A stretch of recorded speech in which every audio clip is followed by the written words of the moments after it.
It's going to be easy. Okay. Surprised I got in there today. 5:30, I'll call to order the Schenectady Urban Renewal Agency. First item is the acceptance of the minutes from the January 19, 2016 meeting. So moved. Moved by Mr. Kosher. Do I have a second? Second by Mr. Ferrari. All in favor, signify by saying aye. Aye. Any opposed? Minutes stand adopted. Have one resolution, 2016-02, which transfers 3 properties to the City of Schenectady for demolition. Entertain a motion to approve that. So moved.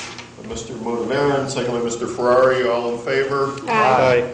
Any opposed? Resolution stands adopted. Any other business to come before the agency? I just wanted to let you know that when I stood in for you, the meeting was an hour and a half. So He was out. I couldn't stand up to your meeting regulations, but I'll move that we adjourn.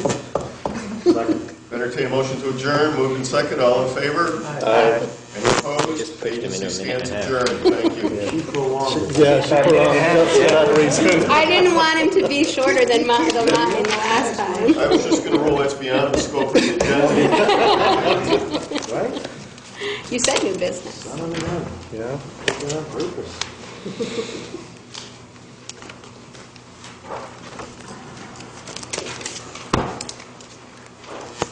Save city some money. Thank you. That's a lot, huh? Mr. Kosher? Yes, all right, we're ready to move? Yep. All right, thank you. I'm going to call to order the Committee on City Development and Planning. We have quite a few items on our agenda. However, we're going to move one out of order here, and that would be number, where are we here, number 4?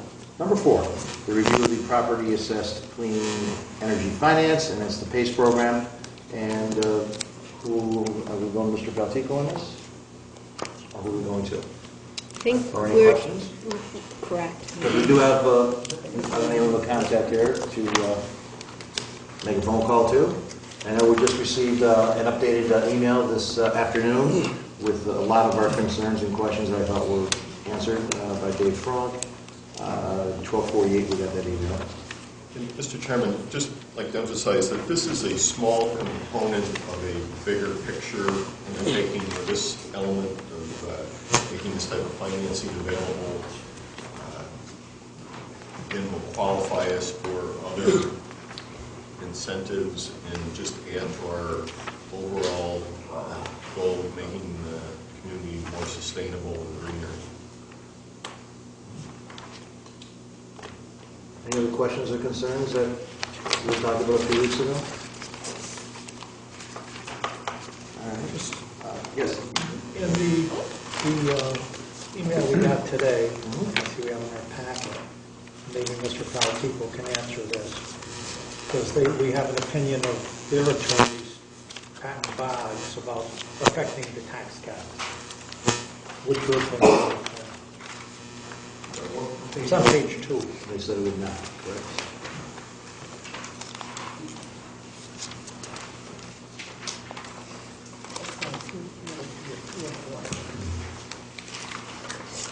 Does Energize New York, the heading, does Energize New York finance affect the 2% tax cap?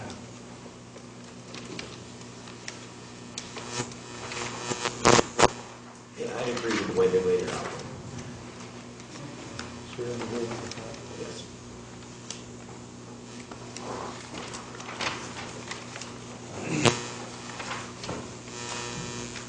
Any other questions? Yep. It says we have the right to modify the program as far as the first question and a couple other questions go. Will we be looking to do that to limit our liability? For example, nonprofits are eligible. Would we seek to put some sort of that the nonprofit would have to have some sort of size or monetary value so that we limit the liability for us? Would we include the ability, for example, it says we have refusal rights. Would we include that in the contract? I'm not sure if you meant by lessening liability. Well, even though we have a not-for-profit, and the property may be probably is tax exempt.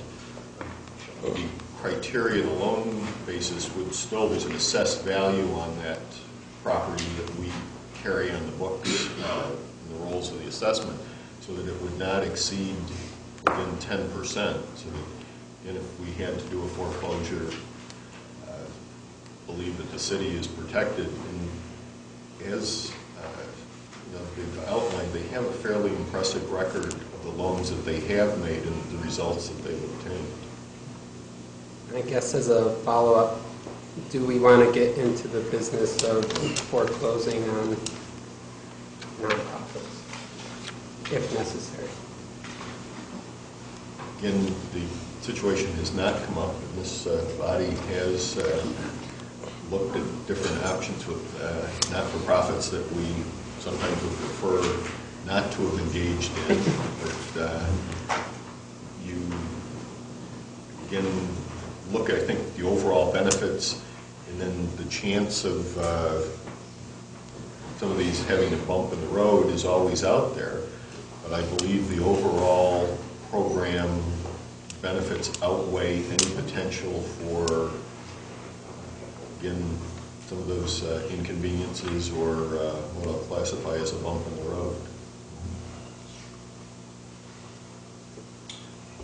And if I may, I mean, the pipeline that we receive, all the projects that are currently out there, there's not a single nonprofit or a single church. They're all commercial properties or industrial projects that have been so far approved for the PACE. So there hasn't been a single nonprofit that's applied. Not to say it wouldn't happen here, but I think with the 10%, can I finance more than 10% of the appraised property value, I think is really a good safety net as well for the city. Any other concerns? No, I'm good. A lot of questions answered on this email here, so I'm good.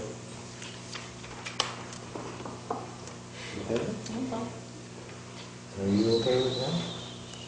I don't have any more questions. Okay, so where do we move from here? Are we moving to approve this in 2 weeks, or what are we looking to do at this point? Well, I would ask you to move it forward and approve it next week. Right. So we need a motion to approve this? Yes, we will. I'll be, Mr. Montevero? Yes. A second. Ms. Borger, all in favor, say aye. Aye. So we do not need to make that call to a friend, huh? We can save that lifeline. Yeah. I'll text them. All right, so do we want to... You could call them, just ask them some esoteric questions. Well, we could. I don't know if you guys really want to do that. No. But they did.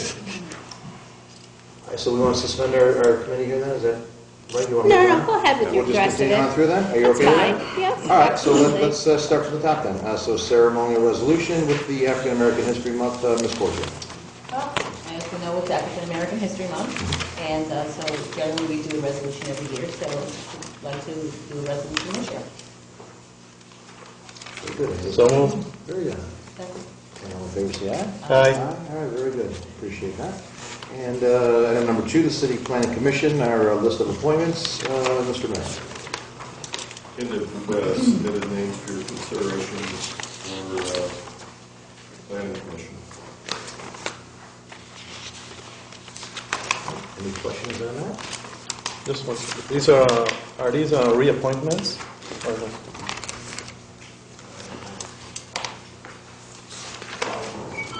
No, they're also on there. I think only one is new. One. I think the rest will be appointed. For the attorney, right? Okay.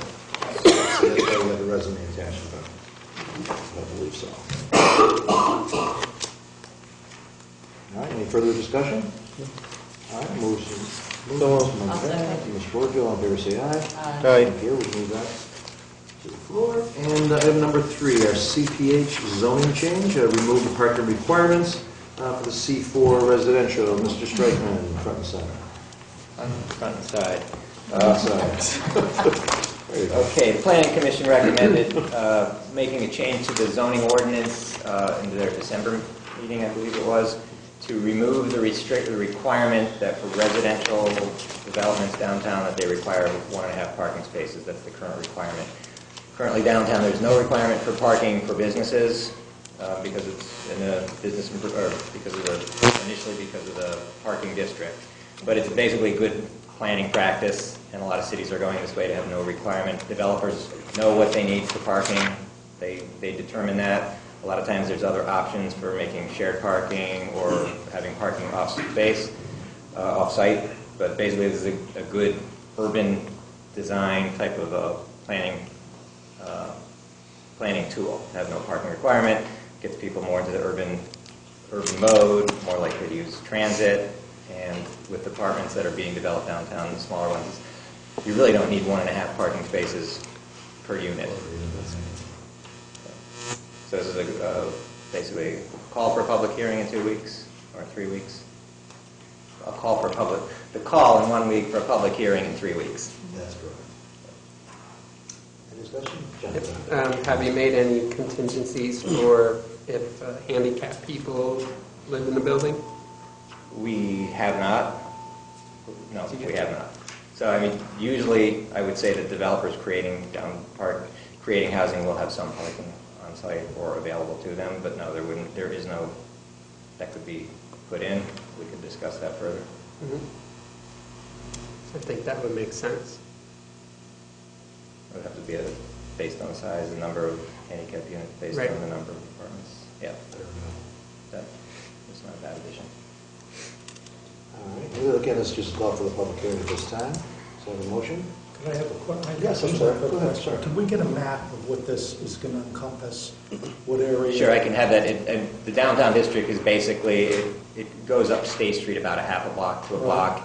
It is all of downtown to Knott Terrace. I'm concerned about the residential areas that it's going to impact. So if I could see a map to see what it's going to Sure, I'll get you that. I'll get you that by email tomorrow. Okay. One last question. Has there been an impact analysis of what not having parking would do to the existing parking? What it would do. So if we got rid of parking requirements, there's going to be more stress on existing parking that's there. No, there hasn't been any impact analysis to answer your question. I would imagine likely for the larger developments, they're going to have some type of parking attached to them anyways, but no, there hasn't been one. So likely and having are two different things. Yes. Should we maybe include a size requirement? I don't know. Because if you get a big building and if you wanted to do things cheap, you didn't necessarily need to include parking. Yeah, and you're less likely to rent out units to people who want cars. Probably, but if you're stuck too. So I'm just thinking, how will that impact what existing parking we already have? That's all. Ms. Brown? I think it's on the Planning Commission's radar because they said they discussed the need for alternative parking structures and continuable use of development land for paved lots. So I think that's definitely on their radar and should be. But if you would send them out to all of us, not just Mr. Riggi, that would be helpful. Thank you. Yeah, I saw that too, but typically to me, that sounds like that's putting the emphasis on us as the city rather than the developer. So that was my concern. Any other questions? All right, we'll just move for a call for public hearings. Ms. Porterfield? Second. Mr. Rivera, all in favor say aye. Aye. All right, very good. And we already did item number 4.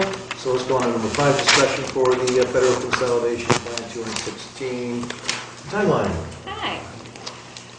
In your packet, there is the schedule for the 2016 action plan. This is the annual funding portion of the 5-year consolidated plan process. So this is just kind of the kickoff of that process. So today I'm here in front of you just letting you know that there is a public hearing tomorrow night at the Bridge Christian Church at 6 p.m. There's a public notice in the paper Wednesday and Sunday, and I also sent out a letter from the mayor's office inviting partner organizations, neighborhood associations, and others who have received funding before to participate in this public hearing. The application for funding goes live February 16th, and then from there on out, the schedule is posted online. So I just wanted to bring that forward. You'll be seeing you again in a few months. Anyone have any questions? Okay. Go ahead, Mr. McPherson. Looking at the public hearings, one is scheduled for tomorrow in Mount Pleasant, but there is none scheduled in Hamilton Hill. Why? I actually just picked this location because of the handicap accessibility to the facility, that's all. I'll just arbitrarily pick the place. And that was a convention last year. Ms. Blair. In years past, didn't we have 2 public hearings without the community? Last year, I added an additional one because we had the 5-year plan process going on, but usually there's only been the one and then the one at the, Dick did one in the fall. Right. And then there was one in the beginning of. No, in the same time frame, there were 2. Yeah. Yeah. All the paperwork I have. So I'll just go back to that question. I think we should add one at Hamilton Hill, public hearing. Or it could be within Central State or someplace that obviously, as you said, it needs to be handicap accessible. Can we find a location that is handicap accessible? I mean, a church or? Yeah, I can do my best. We picked another church last year that we had some issues with, so. Development Center on State Street. The what? Business Development Center, small business development center across from SCAP, where the weed seed is. It's on Albany Street, but the new library might be open too. Yeah. You know, Oh, until so- 29th. No, Yeah, February 29th is 29th. their 29th is their real opening. That's correct. Well, there's a few places, and I think that's something we can talk about other than that, but there are some other places that maybe, I guess the biggest concern is, do you have time to fit it now into your timeline? It will, yeah, maybe, we'll see. I have to do 10-day notice, so I'm like, nap, yes? Yeah. Thank you. That would be nice. I will do what I I can. mean, I'm thinking the Girls Inc. is where the other voting place is. I'm just thinking we're voting. And they have that brand-new handicap ramp. Right. And that Yes. brings it, Yeah. so that's kind of close to Central State and Hamilton, Yes. that one's over Mount Pleasant, so it's a little bit, there's 2, and then you can get to one of those 2 locations. So the Girls Inc., right? Yeah. So we're gonna do that, just shoot us an email, Jackie? Yeah, Okay. I will try to figure out that tomorrow. All right, does anyone have Thank any you. other questions about the timeline? All So we'll right. see you tomorrow at 6 o'clock, basically. Yes. I might as well just stand here, so. Okay. All right, thank you very much, we appreciate that. So move on here, number 6, purchase of the 3 properties from SURA to the City of Schenectady, and we just had that meeting. Any further discussion on that? So, Seeing none? Second. Ms. Warfield, Jonathan Barron, all in favor say aye. I, Thank you, that's passed. And number 7, the demolition and debris removal of the select vacant properties. And Jackie, you want to just stay with that? All right, so we had yet another bid for the demolition through the 108 program. This one is for 3 specific buildings, 1306 Fifth Avenue, 704 Craig Street, and 841 Grant Avenue. We received 3 bids, and the lowest qualified bidder was Jackson Demolition at $205,900. Questions? Any questions on that? yes, I do. Mr. McCall. On 841 Grant Avenue. Just curious, why is it 108, in 100,000? Is it because of the building- structure? No, the building is lined with vermiculite, so it's not a pretty environmental abatement situation. That's why. Wow. Is it common in that area? I mean, Yeah, it is. more common than you'd like. Wow, I never realized that. I have any questions as well. Yeah, I saw that and I was like, Yeah, a Have to lot be of the recent. ones that we've had with a lot of vermiculite have been unsafe, so it's worked out well, so we've been able to take it hot. This one's not, so we have to do the abatement. All right. And then I had sent a question to Ms. Mancini and Dave Frank regarding the New York State DOL filing fee. That was not on bid number 2, and as the memo clearly states, the amount does not count as part of the total price. So because they left it out, it still doesn't affect the lowest bid of Jackson Demolition. All right, any further discussion on that? All right, we're very glad to see these things come down. It's good stuff. So moved by this. Okay. Yeah, so on here, all of these have this category for the MWBE, and I see nothing in there. Sorry. At the bottom of the bid summary. Oh, it's because it's not an applicable thing, because it's not a city bid, it's the federal funding, so it's the, Section 3 requirements, so we just don't have it checked off here. So there are no requirements. No, there are Section 3 requirements, not MWBE requirements. So I guess my other question is then, why this doesn't require, at least reflect the other requirements? It's showing the bid bond, the cap, and if Section 3 is a requirement, why our summary doesn't show that? That's a great question.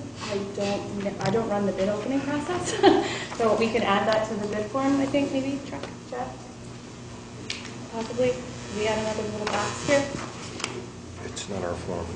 Whose form is that? It comes out of purchasing. Purchasing, okay, we'll sort it out.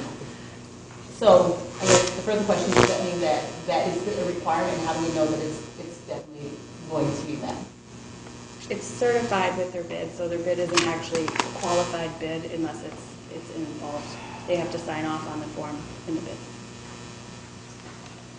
And I'd like to talk to you a little bit more about that. Okay. Thank you. Again, Jackson has done pretty much all of our demolitions on the road there, and I think that's a safe bet to say.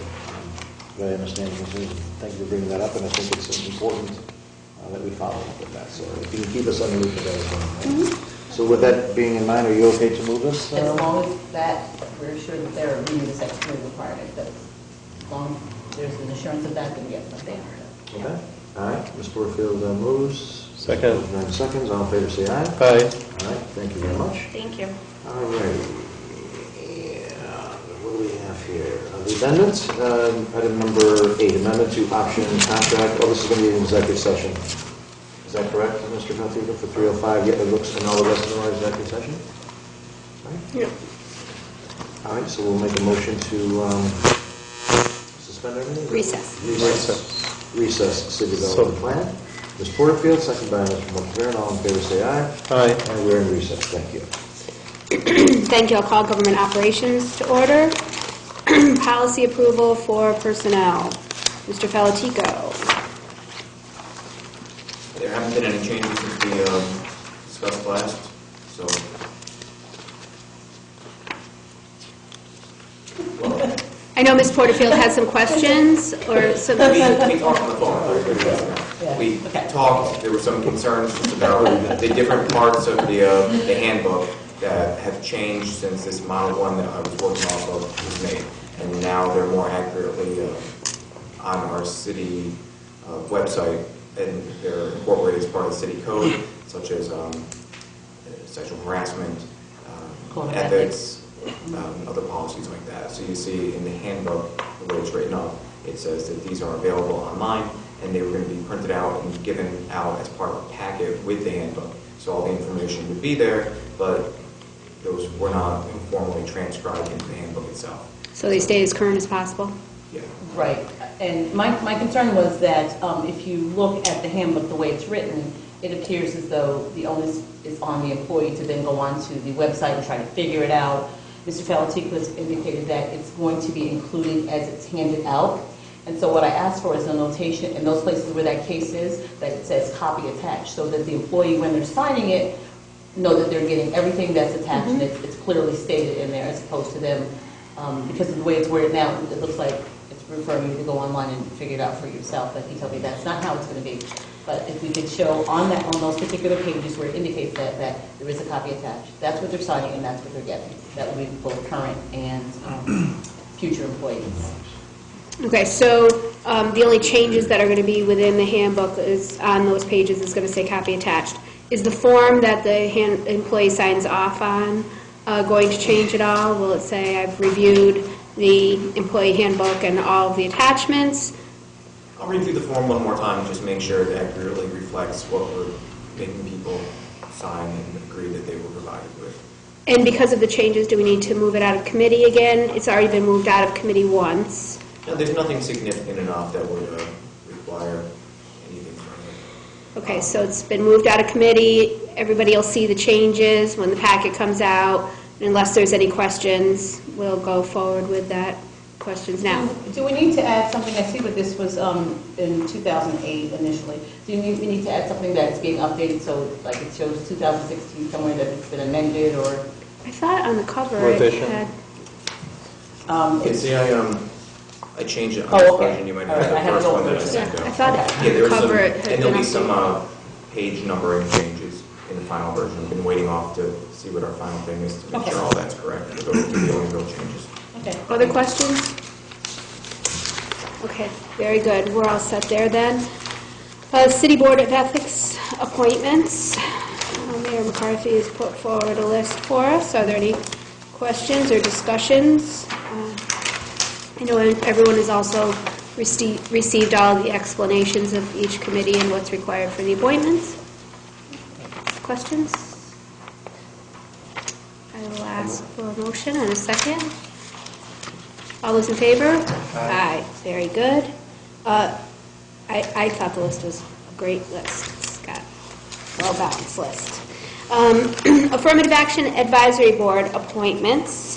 And I'm sorry, Mayor, the Code of Ethics was under your name. Did you have any comments on that? All right. We Didn't just need- had a few more times, what a great list it was. I thought it was a nice list. So on to the Affirmative Action Board appointments, also Mr. Mayor McCarthy.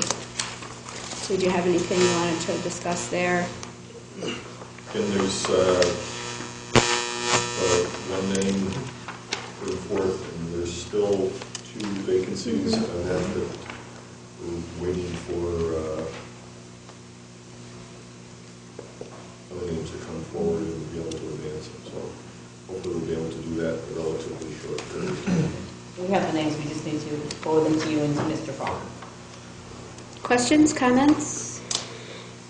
No? I need a motion to approve Ms. Dix. Moved. Second. Thank you. All those in favor? Aye. Thank you.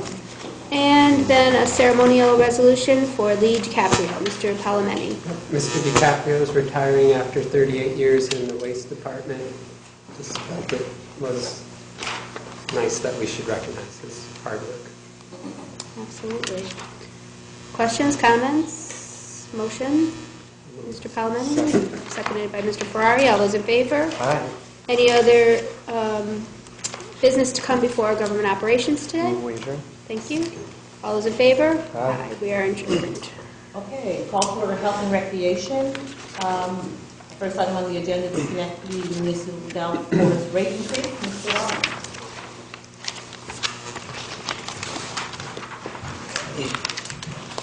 Hello. Joined by our golf pro. Mr. Daly, kind enough to join me. So what you have in front of us is the, in front of you, proposed rate increases for the 2016 season and beyond.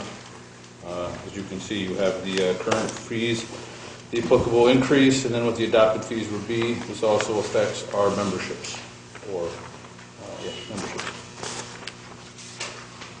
I think on the second page was one thing, right, Matt? You wanted to change your golf pro lesson to a 45-minute lesson and increase the rate to 60. My only question was... Are there any questions? Oh, I'm so sorry. I'm thinking we're still in government ops. My apologies. Let me raise my hand. My only concern with this was the non-resident veteran senior hike. It's $7 more for non-residents than it is for resident veterans and seniors, and that particular demographic can sometimes face some financial hardships, and I thought a $7 differential, I understand the non-resident, and I believe in support of the non-resident fees being a little bit higher, but I just thought that the fees under that particular demographic were concerning to me. So that's just my personal input. Mr. Muller. Under membership, see the proposed increase is $50 pretty much across the board. Is that competitive with the private sector? How is the private sector? Private sector is much higher than we are.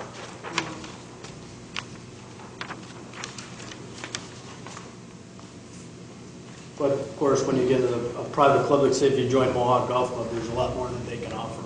So they can charge the higher rates. But, you know, with our fees, you get unlimited greens fees and preferred tee times Mr. President? for the entire season. When is the last time we bumped up the membership rate? And how much did we increase it?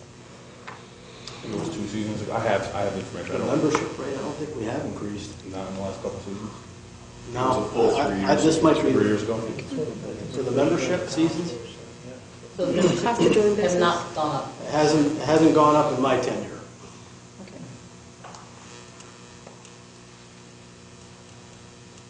Other questions, concerns?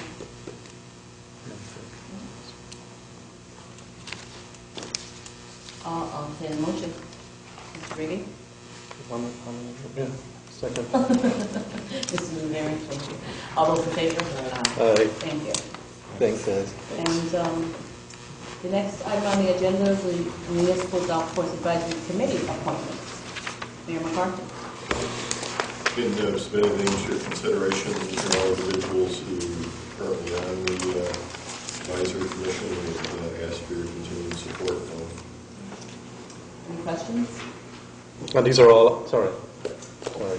Mr. Coach? No, well, we just got an email from Chuck Thorne at 344 that there's 2 other people interested. Is there other additional vacancies on this board, or am I missing something? And it just came in that there were 2 additional people who are interested in becoming members of the advisory committee. For the golf? Yeah, for the golf. Jim Ryan and Brandon O'Royas. That was in response to your question this weekend, whether or not there were other people Oh, they were interested in. I see what you're saying. At Okay. this point, I'm putting these names forward for the council's consideration. Gotcha. So those things have already been out there, but this is who the mayor This is the mayor. recommending. Very good. Any other questions? Nope, that's good. Okay, I'll entertain a motion. So, second. Mr. Riggi, second, Mr. Rivera. All those in favor? Aye. Is there anything else to come for health and recreation? So, second. Thank you. All those in favor? Aye. We're adjourned. Thank you.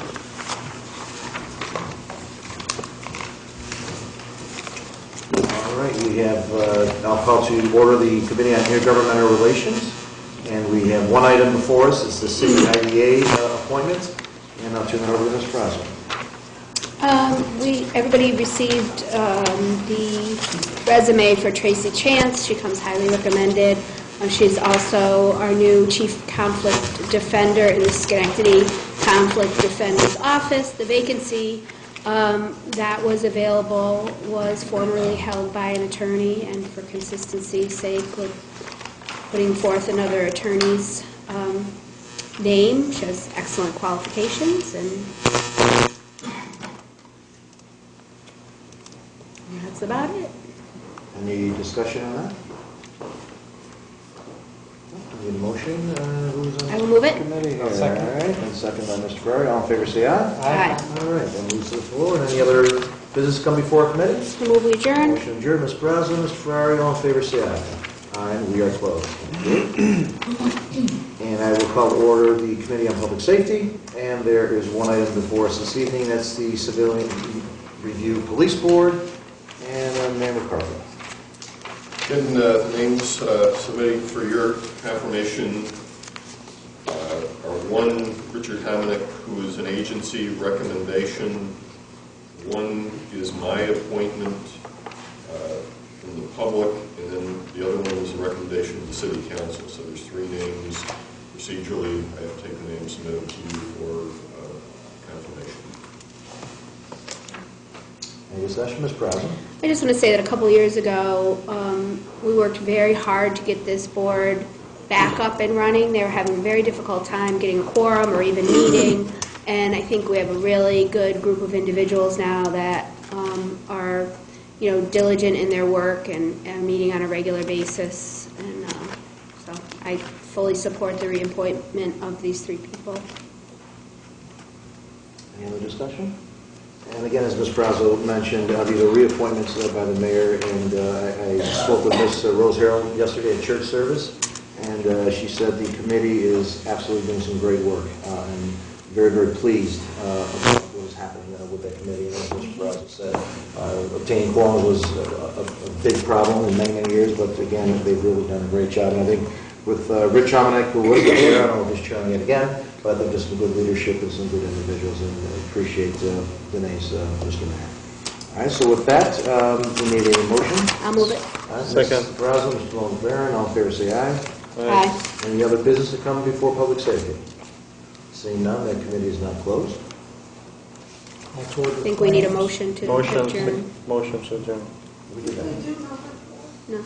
Oh, I have a motion to adjourn. So- sorry. All right, Second. Mr. Long-Baron, Ms. Brazel, all in favor say aye. Aye. All right, thank Call you. to order We're claims closed. once again. And entertain a motion to go into executive session. Mr. Reagan? I think we all learned at the Yes, Gazette. I was going to say that right now. We're Yeah, going to discuss. great. Wonderful. Yeah, we're going to discuss the 4 items on claims, tax cert 2525 Broadway, MetLife versus Hubble, State Farm versus Elm, property damage claim, Geico versus Lopez, and I assume while we're in there, we're going to go 8 through 15 on city development plan.